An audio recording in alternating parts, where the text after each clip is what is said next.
Ini Alfika nih Om. Alfika. Ini sebenarnya sisa kemarin Lebaran kemarin buahnya lumayan banyak Om. Kita panen, terus ini sebenarnya buah-buah yang susulan ya Om. Susulannya. Jadi dia masih viresan ya. Nanti dia buahnya warnanya hitam nih Om. Dia tambah besar lagi. Dia hitam, dia buahnya crunchy, rasanya manis.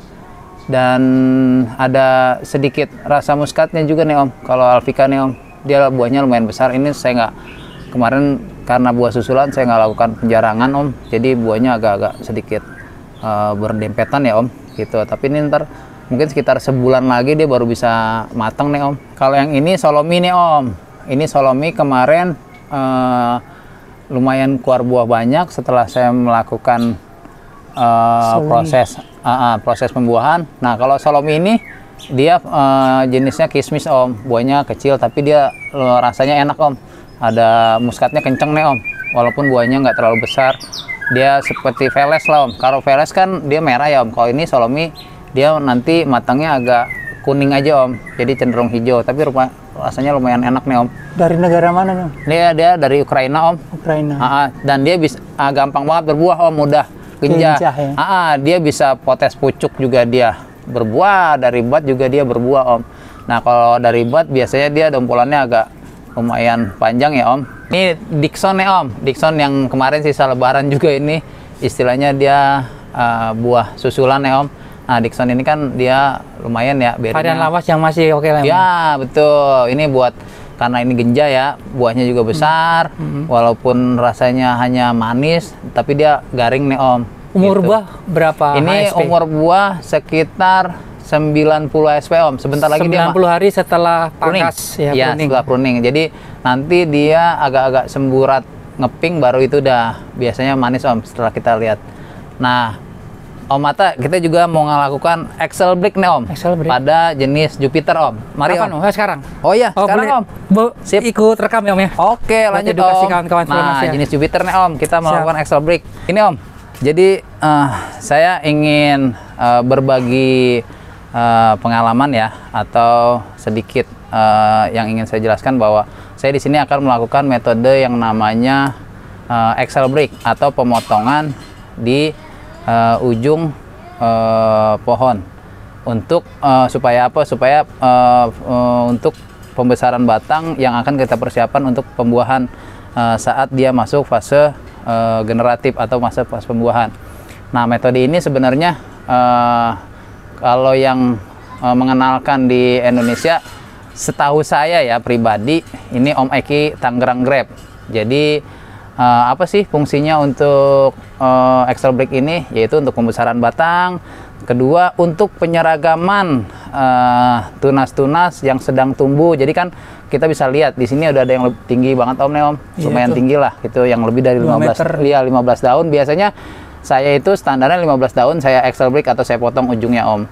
Jadi setelah dia dipotong yang paling tinggi, nah dia akan ngebagi hormon atau nutrisi ya, hormon atau nutrisi ke cabang-cabang atau tunas-tunas yang belum tinggi Om. Jadi penyeragaman salah satu kegunaannya untuk penyeragaman cabang-cabang biar rata Om. Gitu. Setelah rata baru kita lakukan pemupukan di fase generatif untuk pembuahan gitu Om. Jadi contohnya seperti ini kan agak kurang nih. Jadi kalau saya sih biasanya ngitung di 15 daun Om. 15 ya Om ya? Ya 15 daun dari bawah. Itu dari mana Om? Dari bawah Om. Jadi bawah sini 15 daun. 1, 2. Dari bawah itu dari dari batang yang saya udah potong. Oh yang dulu ya dipotong. Iya betul. Pernah dipotong. Jadi ada 15. Jadi saya hitung bukan dari daun utama ya, dari yang namanya daun tersier. Betul. 1, 2, 3, 4, 5, 6, 7, 8, 9, 10, 11, 12, 13, 14, 15. Jadi di sini saya biasanya saya gunting Om. Di sini Om. Nah, seperti ini Om. Terus telur-telurnya dibuang juga nggak sih Om? Ya. Saya biasanya sih nggak saya buang Om. Biar aja dia ngebantu proses fotosintesis, biar lebih aktif lah. Oh itu nggak perlu dibuang ya? Saya biasanya nggak buang Om. Nanti mungkin kalau misalkan dia udah agak berantakan, di saat fase generatif atau udah ada bunganya baru saya buangin Om gitu. Jadi biarin aja dulu kalau saya biasanya gitu. Nah, Di seluruh nih, Om. betul, sulur-sulurnya ya Om. Nah, tali pengikatnya. Gunanya apa sih, Om? Dia biasanya mengikat dia biasanya ini memang dia fungsinya buat ngikat aja sih Om sebenarnya. Dia kan hidup buat pegangan. Jadi dia anggur ini kan pohon merambat ya Om. Jadi seperti ini dia pasti ada sulur-sulur yang akan mengikat dia supaya dia ke atas. Dia kan memang diciptakan ya istilahnya Allah itu menciptakan sesuatu itu secara sempurna. Jadi dia buat ngerambat dia diciptain sulur di sini. Nah, kalau kita udah bantu juga kalau dia ke bawah kita bantu pakai yang namanya pengikat atau tap tool gini Om, seperti ini. Nah, gimana tuh? Nih kayak gini Om. Ini ya. Kita bantu untuk dia tetap ke atas gitu loh Om. Pegangan ya. Betul. Betul. Nah, jadi di sini kan ada namanya anak tersier nih Om. Ada lagi anak. Ya, anak tersier di sini Om. Kalau saya dibilang ini subken ya di sini. Nah, karena pembuahan tersier pembuahan ini kita kenalin dulu ya Om. Ini jenisnya Jupiter ya Om. Oke. Jupiter ini yang rasanya sangat banyak digemari ya, terutama di Indonesia karena dia beraroma ya. Dan kedua juga dia genjah atau mudah dibuahkan Om. Jadi seperti ini. Nanti rencananya ini saya akan bikin bonsai no, Om. Jadi buahnya di bawah pendek-pendek gitu Om. Ini belum saya setting, jadi baru saya setting axle brick gitu Om, atau pemotesan ujung dari tunas-tunas yang sedang tumbuh gitu Om. Nah, di sini ada yang namanya anak tersier. Ini kita buang juga Om. Tapi tunas air ya Om ya? Iya. Tunas air. Tunas air. Oh iya. Iya, kalau saya ada yang bilang tunas air. Tunas air yang dari batang tersier. Iya, betul. Ini saya buang juga nih Om. Saya sisakan 2 daun. Ini. Oh, 2 daun. Ini saya buang juga. Nah, semuanya Om ya? Ya, betul. Kenapa kok nggak dibuang semua? Ini untuk menahan supaya mata bat ini nggak pecah tidak pecah sebelum kita harap tidak pecah. Kita terubus lah. Betul. Jadi nanti saatnya baru kita pecahkan dengan kita namanya pruning pembuahan gitu Om. Jadi ini ada yang nunggu coklat dulu batangnya atau gimana Om? Untuk besar dulu Om. Biasanya sebesar pensil atau dia udah mulai coklat gitu Om. Jadi ini sih nggak terlalu banyak ya tersier-tersiernya. Disisain di ketek-ketek tersiernya nggak terlalu banyak. Oh, ini ada juga nih. Ini kita potong, disisain 1 atau 2 daun cukup sih dia untuk menahan supaya dia nggak pecah sebelum saatnya gitu loh Om. Ini nggak dipotong, nggak di axle brick ini. Ini, nah makanya ini Hitung satu lagi ya, kita hitung dulu dari sini ya. Ini kita hitung 1, 2, 3, 4, 5, 6, 7, 8, 9, 10, 11, 12, 13, 14, 15. Ini paling ujung juga nggak apa-apa kita buang gini Om. Nah, kita giniin aja supaya dia membagi. Nah, yang lainnya ini saya hitung juga di 1, 2, 3, 4, 5, 6, 7, 8, 9, 10, 11, 12, 13, 14, 15. Nah, ini kita buang di sini Om. Paling ujungnya Om ya? Betul. Kita potes juga pakai gunting juga bisa. Kalau ini masih kita hitung 1, 2, 3, 4, 5, 6, 7, 8, 9, 10, 11, 12, 13, 14, 15. Oh, ini juga udah cukup kita buang di ujungnya saja nih Om. Nah, seperti ini Om. Jadi gitu, nanti toh kita juga akan pembuahan dia di bawah gitu. Kecuali untuk pembibit ya, biasanya untuk pembibit itu dia liarin karena dia mau ambil entrance-nya untuk penyambungan. Betul gitu Om. Batang atas. Ya, yang lainnya belum sampai 15. Jadi untuk sementara proses axle brick atau pemotongan ujung tunas ini cukup ya. Nah, komposisinya saya biasanya kalau media tanam ini bahas media tanam sekarang. Sekalian ya, biar agar penumbuhannya ini kan lumayan figur ya Om, lumayan cukup bagus ya. Subur. Daunnya subur juga, nggak ada hamanya, nggak ada jamurnya gitu loh Om. Jadi faktor media tanam juga mempengaruhi gitu. Nah, sebaiknya media tanam yang kita gunakan untuk pohon anggur ini yang poros Om. Nah, jadi poros artinya apa Om? Oh, poros itu dia tidak menyimpan air secara berlebihan. Jadi istilahnya setelah disiram dia hanya melewat saja Om. Makanya kalau misalkan kita siram sehari 2 kali pun nggak apa-apa. Cuman kalau misalnya siram sehari 2 kali atau 3 kali kan dia kandungan unsur makro-mikronya ini cepet ngalir ke buang gitu terbuang. Om. Nah, jadi kita gini aja nih Om. Jadi udah masih lembab gini nggak usah kita siram. Ini kan kayak semi lembab lah. Iya, lembab. Ya tuh. Nah ini poros banget nih Om. Jadi kalau kita siram pun kita dia langsung lewat aja. Kita boleh contoh pakai air sebentar ya Om. Saya ambil airnya. Saya air biasa Om, air sumur. Nah ini kita siram aja dia langsung nggak tuh. Langsung Ya hilang Om. Nggak mengenang dia tuh. Ya. Langsung lewat dia langsung ke bawah. Seperti itu Om.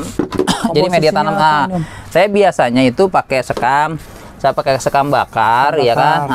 Terus jangan lupa di bawahnya itu saya biasanya kasih arang. Kalau nggak arang itu di bawah pot ya, di bawah dasar pot. Kalau dasarnya. ya, kalau nggak arang saya biasanya pakai pecahan genteng Om. Arang kayu atau arang batok kelapa Om? Arang kayu Om. Karena kayu. ya kalau arang batok kelapa kan kecil-kecil ya. Arang kayu. Jadi arang kayu. Ya sate itu ya. Ya betul.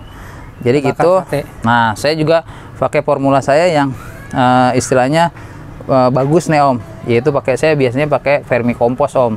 Tapi vermikomposnya itu saya memang khusus Om, saya pesan dari daerah Bogor Om. Jadi saya sudah menguji juga, bukan menguji skala besar ya, tapi alhamdulillah dia betul eksperimen. Alhamdulillah dia pertumbuhannya lumayan bagus gitu setelah saya campur. Nah karena vermikompos yang saya beli itu produksi di Bogor itu, jadi dia dikasih makanan yang bagus untuk si cacingnya ini Om.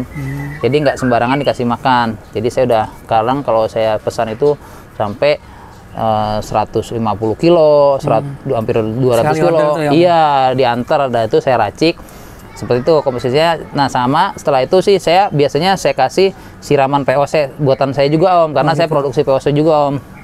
Nah, saya juga media tanam kalau misalkan nggak mau ribet gitu kan, ngaduk-ngaduk media tanam, saya Amarispa menyediakan juga nih Om bagi yang mau gitu loh. Tapi kalau mau aduk sendiri atau mau eksperimen sendiri monggo dipersilahkan gitu loh Om.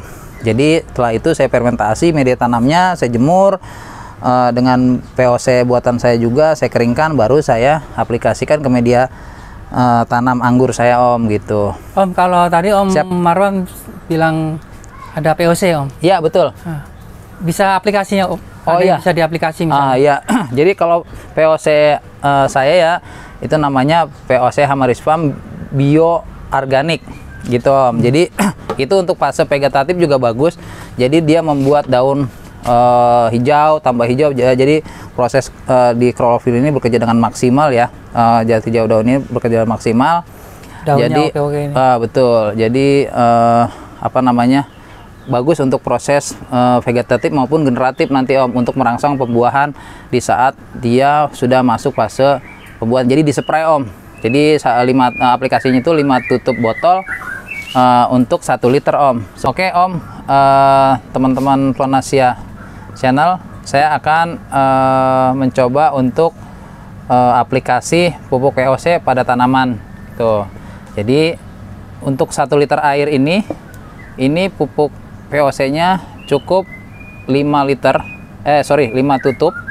5 tutup ini aja. Untuk 1 liter air kita campur 2.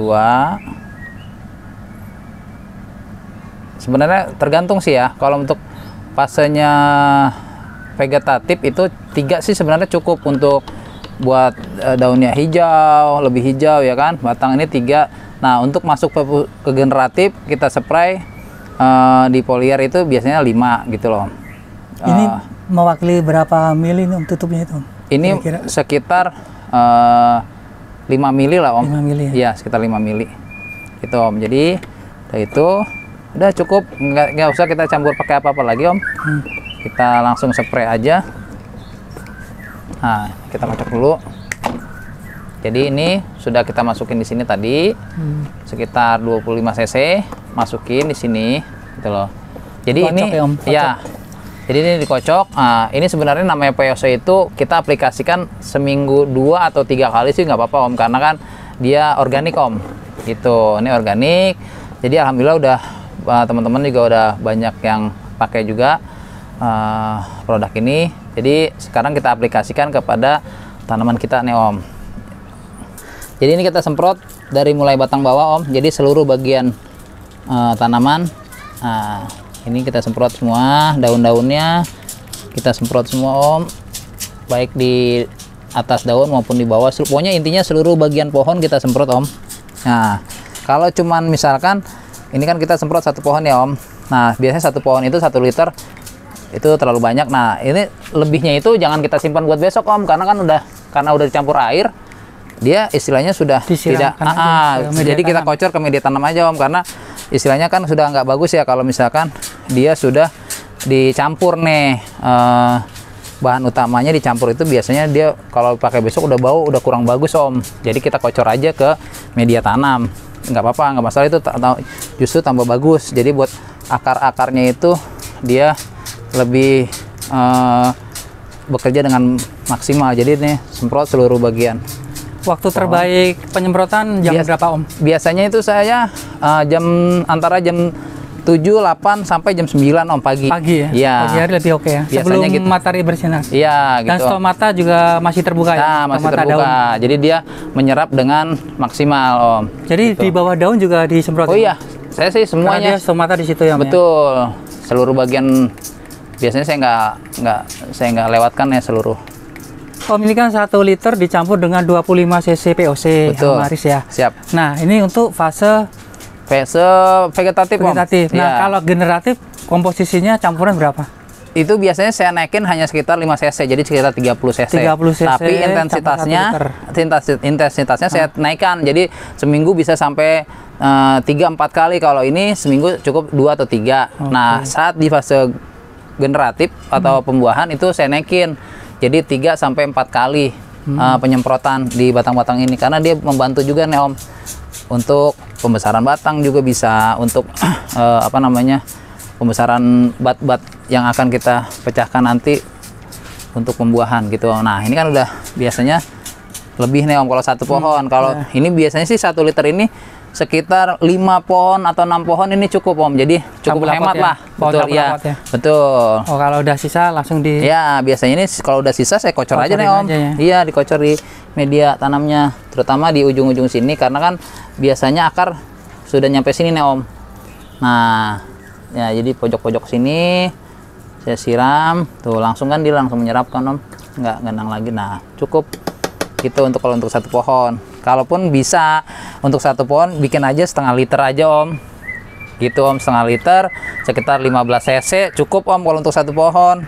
Itu pun masih sisa, jadi kita masih bisa siram ke media.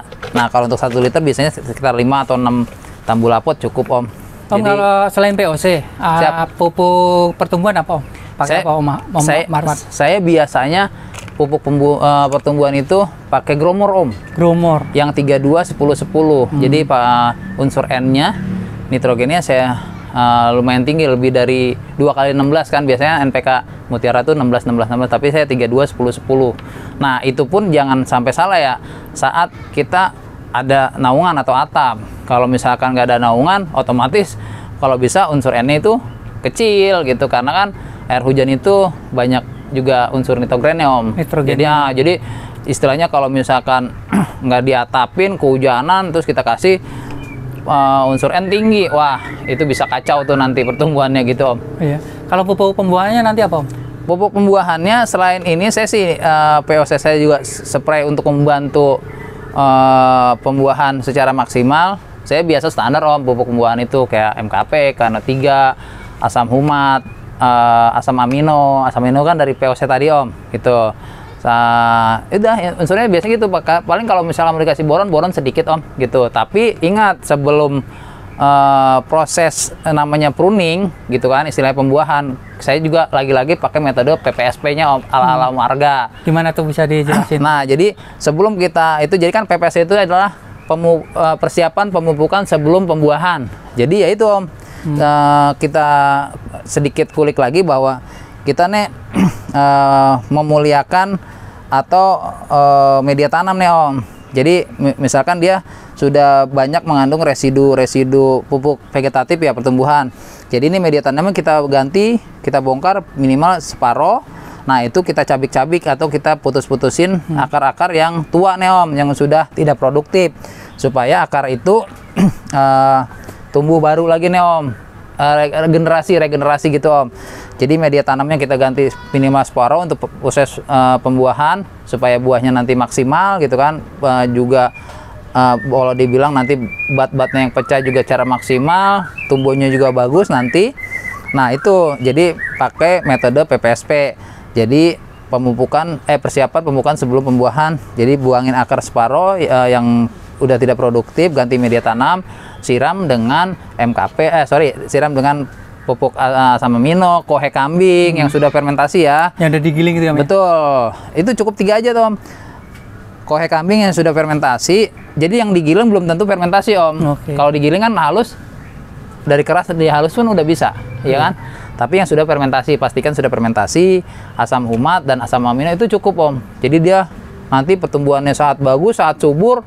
Nah, disitulah kita sudah siap yang namanya masuk pembuahan. Jadi pohon subur, insya Allah pasti berbuah secara maksimal. Pasti kita bukan bicara pasti karena apa ya? Karena pengalaman kita gitu loh, pengalaman olahraga, pengalaman saya.